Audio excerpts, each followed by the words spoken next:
today's topic of discussion is what is multivitamin tablets and uses. So let's start the video. So দেখো আমি আজকে তোমাদের multivitamin tablet কি এবং এই ট্যাবলেটটি আমরা কখন কখন ইউজ করব, কতটা পরিমাণে ইউজ করব এবং এই ট্যাবলেটের কি কি উপকারিতা এবং অপকারিতা রয়েছে সবটাই আমি তোমাদের সঙ্গে শেয়ার করব। তো দেখো মাল্টিভিটামিন ট্যাবলেট বা মাল্টিভিটামিন ক্যাপসুল আমরা তখনই প্রোভাইড করব পেশেন্টকে যখন পেশেন্ট প্রচুর পরিমাণে লো ফিল করবে এবং আমরা বুঝতে পারছি যে পেশেন্টের বিভিন্ন ধরনের ভিটামিনের ডেফিসিয়েন্সি দেখা গেছে, তখন কিন্তু আমরা এই মেডিসিন পেশেন্টকে দিতে পারি বা তার পর্যাপ্ত পরিমাণে ডায়েটের মধ্যে দিয়ে তার যে ভিটামিনগুলো নেওয়ার কথা সেগুলো সে পাচ্ছে না। একটু কাজ করতে গেলেই সে হাঁপিয়ে উঠছে, তার মানে একটু কাজেই সে হাঁপিয়ে উঠছে বা প্রচুর পরিমাণে ঘাম দিচ্ছে। তো নিত্য নৈমিত্তিক যে কাজকর্মগুলো আমাদের থাকে তার মধ্যে দিয়ে যখন পেশেন্ট উইক ফিল করে সেক্ষেত্রে আমরা কিন্তু মাল্টিভিটামিন ট্যাবলেট বা মাল্টিভিটামিন সিরাপটি প্রেফার করতে পারি। তো এই ট্যাবলেটটি আমরা প্রথমে জেনে নিই যে কীভাবে খাই এবং তারপরে আমরা সিরাপগুলো জেনে নেব যে আমরা কীভাবে পেশেন্টকে দিতে পারি। তো অনেকেই কিন্তু ট্যাবলেট বা ক্যাপসুল খেতে পছন্দ করেন না, তাদের ক্ষেত্রে আমরা সিরাপ প্রেফার করতে পারি। তো এই ট্যাবলেটটি অ্যাডাল্ট পার্সনদের জন্য অবশ্যই, কখনো এটা আমরা ছোট বাচ্চাদেরকে দেব না। এই ট্যাবলেটটি পার ডে একটা করে আমরা খাওয়ার পরে কিন্তু দিতে পারি। দুপুরে বা সকালে টিফিন খাওয়ার পরে বা রাত্রে খাওয়ার পরে আমরা একটা করে ক্যাপসুল পেশেন্টকে খেতে বলবো।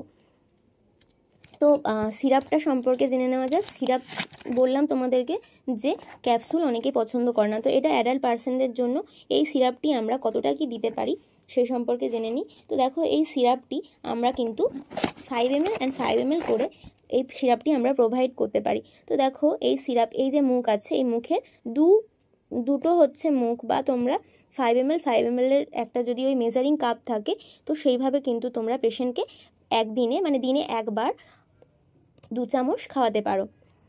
তো এটা অ্যাডাল্ট পার্সনদের জন্য। এবার আমরা ছোট বাচ্চাদের বা উইদিন 5 ইয়ার্সের মধ্যে কোনো ছোট বাচ্চাকে আমি যদি ভিটামিন দিতে চাই তো মাল্টিভিটামিন সিরাপ আমরা কিভাবে দেব।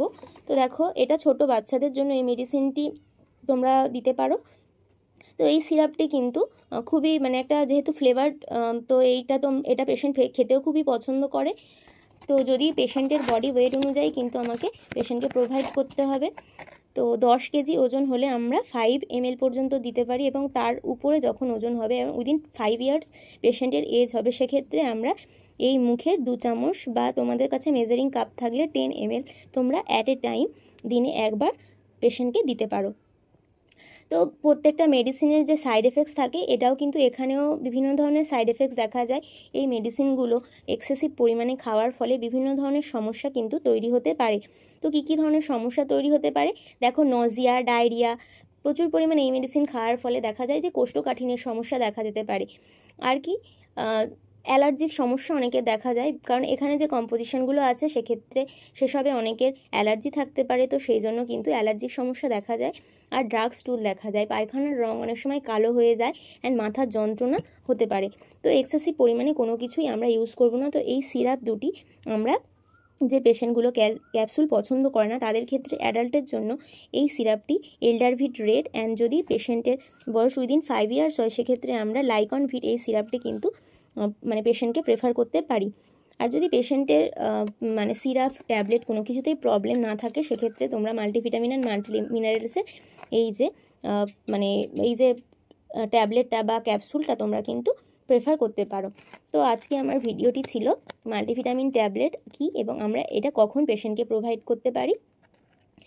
তো ভিডিওটি ভালো লাগলে অবশ্যই তোমরা লাইক, কমেন্ট এবং শেয়ার করো। আজ তাহলে এই পর্যন্ত, পরবর্তী ভিডিও নিয়ে খুব তাড়াতাড়ি তোমাদের সঙ্গে আসছি। ততক্ষণ সবাই ভালো থেকো, সুস্থ থেকো।